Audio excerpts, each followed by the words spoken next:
Okay. So one more topic. This is the emerging area of which not that much work has been done on yet relative to other areas. This is compositional generalization. We're going to learn what that is, and you'll hopefully see the connection to logic. As I said, logic, programs, grammars, these are all sort of isomorphic in actually formal senses. So, but what is the sort of abstract property of those things? And can that be learned? So we have two speakers, although Soham will present. Parikshit Ram is a principal research staff member at IBM. Among other things, he's made strong contributions in the efficient computation of all pairs problems, many of which occur in ML, automated ML, and measuring the compositionality of models. Soham Dan is a research staff member at IBM, and among other things, he's made strong contributions in semantic parsing and compositional generalization. And Soham will tell us what the heck this is, this topic. All right, take it away, Soham. Thanks, Alex. Hi, everyone. I'm Soham Dan, and today I'm going to be talking about compositional generalization. So here is a rough plan of this talk. So first I'll introduce the topic, and then I'll discuss benchmarks to evaluate compositional generalization, and then present really three classes of approaches towards tackling it. Okay, so the first part. So here is an example from this paper, Human Few-Shot Learning of Compositional Instructions, right? So over here on the left-hand side, we see the training data where these are the primitives, DAX, log, WIF, and ZOP, really made up words, nonsensical words, along with the symbol for each of them. And then we have functions over these. So here is an example of log fep, where fep is really repeating log 3 times. That's the 3 times repeating operator. And that translates to having these 3 dots over there. And then similarly for DAX fep, the fep operator takes this red dot and repeats it 3 times. Now the question is, having seen a variety of these functions in a few demonstrations, say only for log fep and dax fep, can the model effectively generalize to zop fep, where this yellow dot has to be repeated 3 times. And we see that humans can actually do this in a few-shot manner. Only by seeing 2 demonstrations of fep, they can generalize to more with very high accuracies in most cases. And so humans are doing well on this task, while recurrent neural network architectures only get 2.5% accuracy on the test instructions. And so this really indicates that humans utilize inductive biases that are lacking in neural architectures. So here is one definition of compositionality, which has been studied across a diverse number of areas, from cognitive science to psycholinguistics. And so here is a definition: the meaning of the whole is a function of the meaning of the parts and of the way that they are syntactically combined. So there are different dimensions to this. So I'll talk about systematicity, productivity, and substitutivity. Systematicity basically deals with, can we recombine known parts or rules with novel concepts? For example, if someone understands what walk thrice and dax twice means, they should also be able to understand what dax thrice and walk twice means. So basically able to recombine the parts. Then productivity, which tests can we generalize to longer or shorter sentences. So if someone understands walk and then walk after walk, they should understand walk after walk after walk. So the recursive aspect of this. And then substitutivity can be generalized to meaning-preserving substitutions. So if someone understands walk thrice, they should also be able to understand step thrice, given walk and step are synonyms. And right, so several benchmarks have been proposed to test compositional generalization recently. And so, there's been a very long-standing debate whether connectionist architectures can generalize compositionally the way symbolic architectures do. And so much of these benchmarks have been proposed with revisiting the modern neural network architectures in the context of this long-standing debate. And modern neural networks, as we know, can get very high accuracies in the in-distribution test splits, which is the IID interpolation setting. And several of these benchmarks target the compositionally structured out of distribution test splits, which is the extrapolation setting. So, right, so in this second part, I will go over some of these popular benchmarks and examples of the splits. So here's the first one, which is SCAN, an abbreviated form of simplified version of common AI navigation tasks from Lake and Baroni in 2018. And the task is to translate natural language instructions to navigation action commands. And the language is generated by a synchronous context-free grammar, which generates a source language, and there's a semantic interpretation function to generate the target language for scan from a CFG. And this benchmark tests different dimensions, right? So of compositionality. First, we have the random split, which is the standard IID setting where all of the data is randomly split 80-20% into the train and test. And then we have the add jump split, which there is a novel composition of the jump action with other familiar parts. And then we have the length split, which really tests, can we generalize to longer sequences than seen in training? And then we have the MCD split, which is maximum compound divergence split, where there's a similarity in the distribution over the atoms, which are the terminals for the CFG, and then different compound distributions of the non-terminals. So let's see each of them. So first, here we have the input and output examples for scan. So we can see that jump, which is that single word, maps to this uppercase jump action. And then for things like jump thrice, we have jump, jump, jump.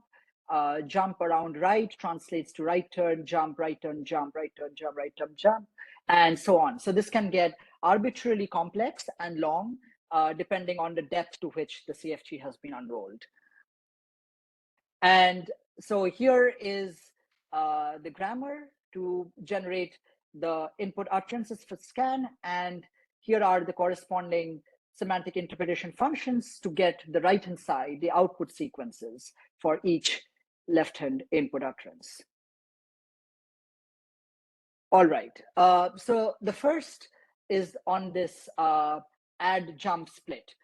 So now before that, it has been shown that on the IID setting, where all of the data is randomly split into train and test, all of the models get close to perfect accuracy, because this is the easier standard setting that neural networks are known to perform well on. And here we show this jump split, which is really shifted distribution than the IID split.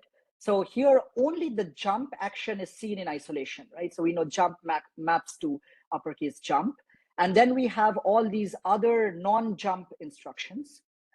And then at test time, the model has to perform well on only the jump instructions in context, which has never been seen before. So the idea is, if you know this jump in isolation, and if you know walk twice, you should also be able to generalize to jump twice.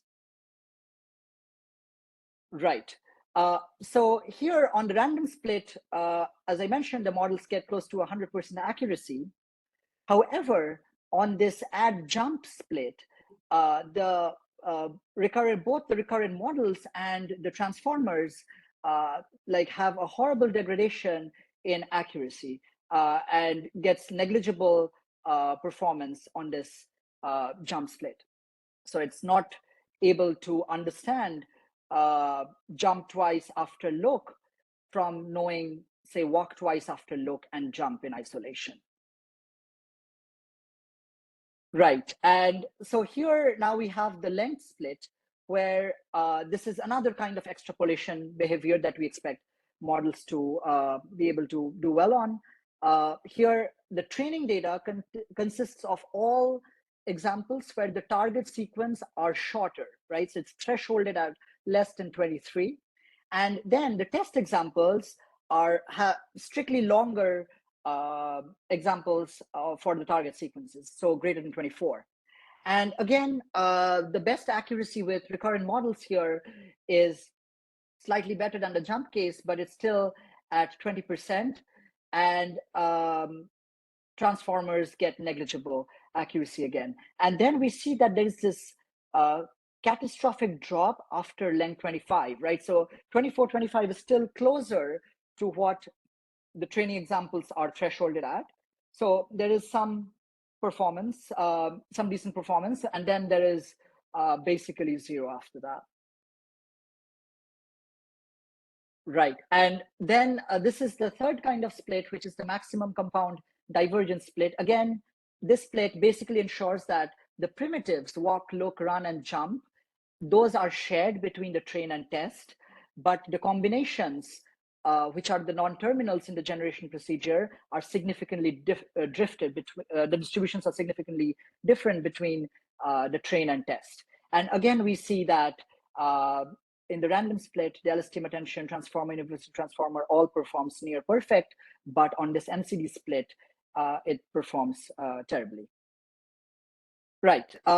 So yeah, so the scan benchmark basically shows that both recurrent architectures and the transformer self-attention architectures, which perform so well in the in-distribution setting, are not performant under this extrapolation splits that test for compositionality, and something needs to be done about this beyond this straightforward architecture design. Here, I'll briefly go through some other benchmarks which have been designed to test compositionality of models. So this is the COGS benchmark by Kim and Linzen, and this where scan is having a very small set of primitives and functions. COGS is a little bit richer. It's still synthetic, but it looks more like natural language. And the task is to translate it to a logical form. And this tests for more linguistic dimensions of generalization, such as novel combinations of known primitives and grammatical roles, novel combinations of modified phrases and grammatical roles, grammatical forms, deeper recursion, which is the productivity part of it, and then others.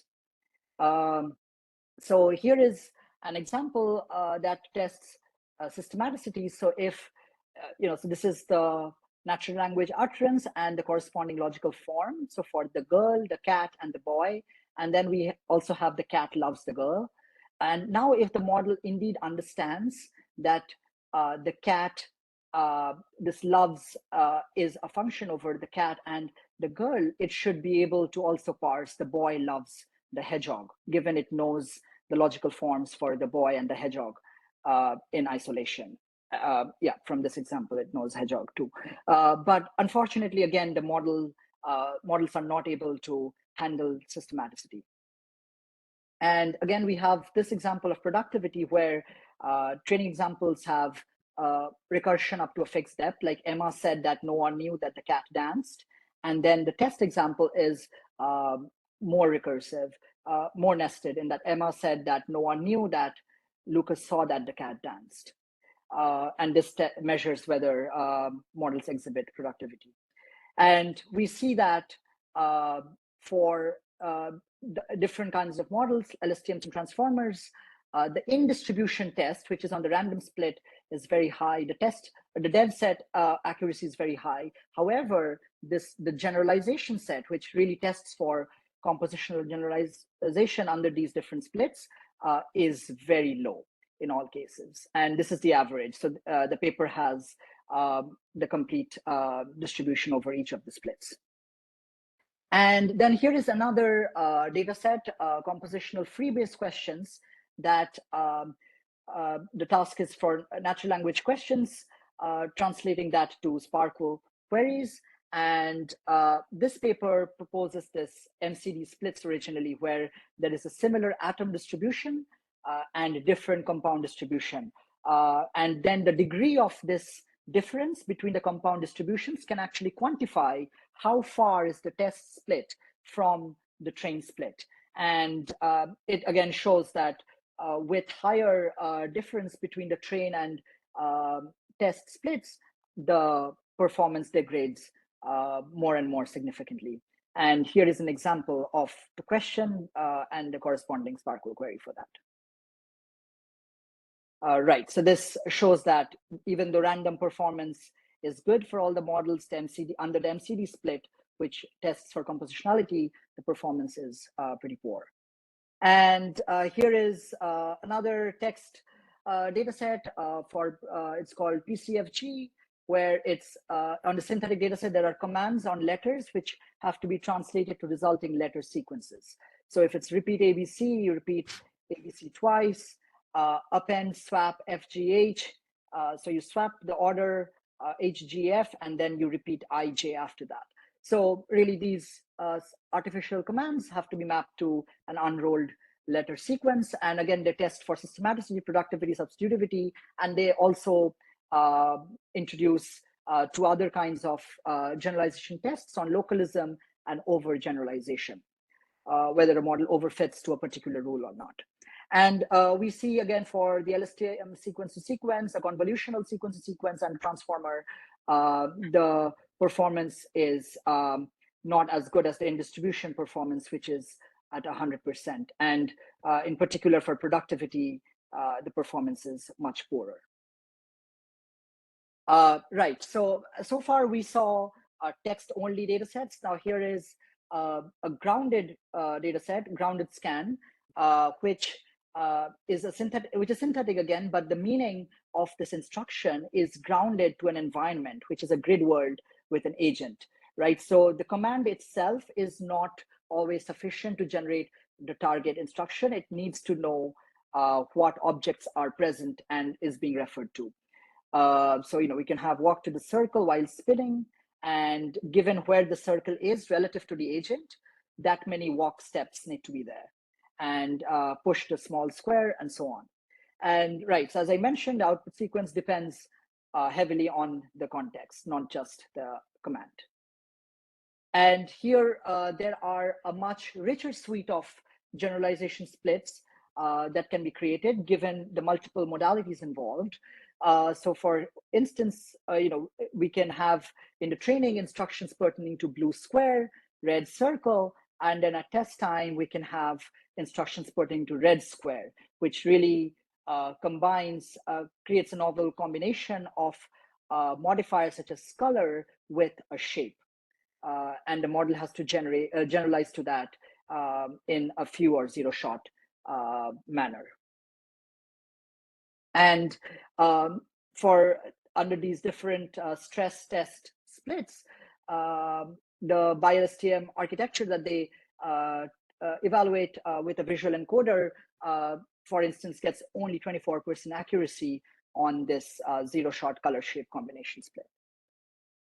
All right, so we talked about the compositionality phenomena and then discussed some of the benchmarks that have been created to assess whether modern neural network architectures exhibit compositionality along the dimensions of systematicity, productivity, and substitutivity.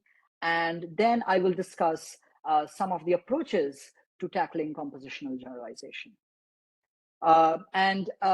These approaches can broadly be clustered into three categories: those that modify the underlying data distribution, data augmentation, and the idea with that is if we can, fill in some of the gaps that can enrich the training data and fill in the gaps of this combinatorial generalization that we're expecting, then models will perhaps perform better.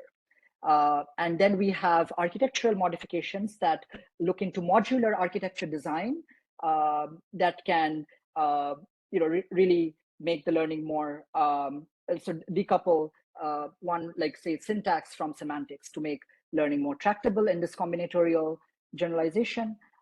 And then the role of pre-trained large language models towards tackling compositionality.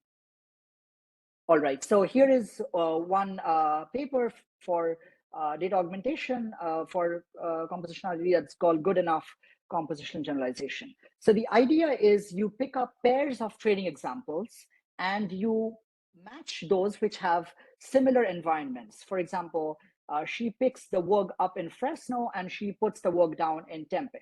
And the yellow part, given that she and the work and in is matched, and there is, this is relatively crude, but it works, then we know that the rest of the parts can be substituted to be able to create more training examples. And so this can be applied to several pairs of sentences to create more. So now for other examples, like where Pat picks cats up, we know picks up can be replaced with puts down, and Pat puts cats down. We can generate a lot more training examples in this manner, which can fill in some of the holes that are necessary for generalizing to the compositional splits. So this is the overall pipeline. So you have the training instances, you use this method to create more instances, and then we train on this the original training data and the augmented data. So it's something important to note is that the overall approach is linguistically crude, and it can create ungrammatical sentences because of this sort of splicing that we are doing. But the hope is that creating a large number of such combined examples will overall help in generalization. And indeed, we see that on the scan where the jump instruction has been held out and the write instructions were held out, where the sequence model performs negligibly, the GECA augmentation method gives a massive boost in performance. And the reason is this, right? So the method generates 5% of the instructions for add primitive, like the jump, and 1% of the instructions for add the write split automatically via this data augmentation.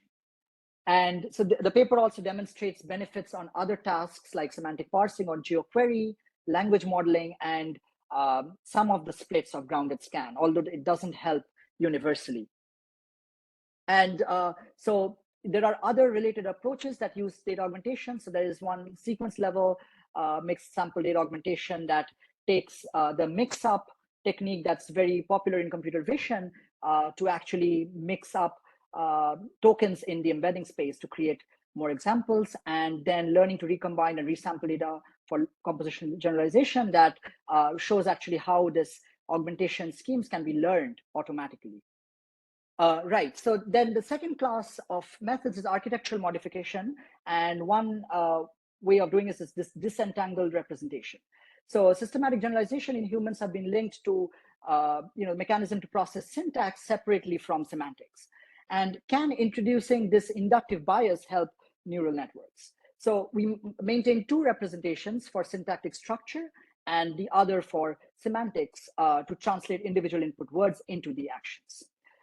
So here is the overall architecture. I won't have time to go into the details, but one representation generates the attention maps, and the other maps the attended input words to the output symbols. And this actually helps heavily on this add jump task, where the model gets close to 100% accuracy. And however, this doesn't deal with the length split, so the performance is relatively unchanged. in the length split. And there's been other architectural modification techniques. So the paper I just talked about focuses on lexical recombination. That is why it does so well on the jump split. And then other works following up has extended this to algebraic recombination, allowing for length generalization. So there's compositional generalization by neurosymbolic stack machines. And this one has, these are scan focused. And then there's been other works that does algebraic recombination for COGS and CFQ, the benchmarks I described earlier. So this is like an architectural overview that again decouples the syntactic processing from the semantic processing. And they get a very high accuracy on the COGS benchmark compared to the LSTM and transformer baselines. And then we have also developed a method called CPG that gets perfect accuracy on COGS in an extremely few shot setting. And this will be presented by Tim Klinger tomorrow in much more detail. Right, and in the last bit, I'll talk about the role of pre-training in compositional generalization. So this paper contrasts a variety of specialized architectures, some of which I mentioned before, like GECA, the data augmentation, the neurosymbolic methods like Lane and Lear, with just a sequence-to-sequence encoder-decoder T5 model that has been pre-trained for various scales of the model from small to the 11B. And it shows that the pre-trained LLMs can benefit compositionality in certain splits, like in adjump, it certainly does very well. However, not in all of them. For instance, in the length split, it actually hurts compositionality in many cases compared to the architectures trained from scratch. And so this requires further investigation of where and why does pre-training help. And it probably helps when the substitutivity thing is in effect, like the similar word substitution, but helps less for complex phrase replacements. And there's been also work for in-context examples for compositional generalization, where we really have to carefully select which kinds of in-context exemplars can help very large language models generalize in a few-shot manner. And this paper shows this for COGS, where careful exemplar selection can actually lead to better accuracy than some of the prior methods. And but however, there is still a significant gap compared to some of the neurosymbolic approaches on COGS, like the Lear paper, which gets almost 98% accuracy. And again, when and why does in-context learning help in this case is future work. So to summarize, compositional generalization is of very high importance in linguistics, and various recent benchmarks have been proposed to measure this, and off-the-shelf models show weak performance on these benchmarks. Data augmentation can improve these models, but only for special types of compositional generalization, not uniformly across the splits. Pre-trained models can also show improvements, but again, for only certain splits, but not in others, like productivity.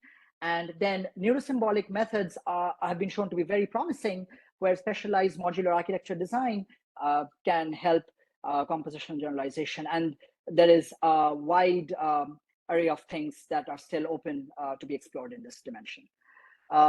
Thank you. And these are the references, and I can take questions, although we don't have time, sorry. Excellent. Thank you, Soham. This is great. Thank you. Questions. Okay. You can imagine encoding symbolic logic as a sequence of tokens and encoding them with one-hot embeddings, and then you can imagine performing computation over these representations. The LLM architecture includes this example as a possible assignment of weights. Sorry, Alex, this is not a question. Oh, sorry. That's an answer. Oh, okay, never mind. There is another one below this. Oh, okay, sorry. Can those benchmarks mentioned be used to evaluate different proposals of decompositions of STH? Decompositions of what? What is STH? Something. Oh, something. I'm not very sure that I Can Again, those the question benchmarks? like, Yeah, sorry. Can those benchmarks mentioned be used to evaluate different proposals of decompositions of something? I guess if I can so paraphrase, suppose you have two different decompositions. Can you tell which one is better in those benchmarks? right. So having these different splits is kind of a indirect way of telling that whether the model is doing some kind of modular reasoning inside, but the other ways like where we so yes, it can tell us something, but it's not the very direct evidence of the reasoning steps, for example, that's being done to arrive at good performance on some of these composition ID splits. And like having explicitly modular architectures is something would be interpretable by design in that regard. I'll ask one more question. Since we're seeing on at least one of these popular benchmarks, it's sort of been conquered, reaching 100%. So, what do you think we need more of in these benchmarks, given that So kind I think there is a big need to go to more realistic setups where trying to move away from, because most of the benchmarks, almost all of them, are synthetic, and it doesn't really tell us what real world compositionality do we want or should expect. So that's one, and the other is taking this to multiple modalities beyond language. That's where we also want to have a lot more progress, because really all the neurosymbolic modular architectures have been heavily language only focused. Okay, good. All right, we're at time. Thank you so much, Soham. Thank you, and please feel free to reach out to us. We are actively working on this topic and very happy to collaborate with anyone who's interested. Here are our emails. Thank you. Thank you, Soham. And there are some questions. You can look at Q&A box. You can click on the question and you can reply to them. Got it. Seem, do you want to start the next recording? Yes, sure.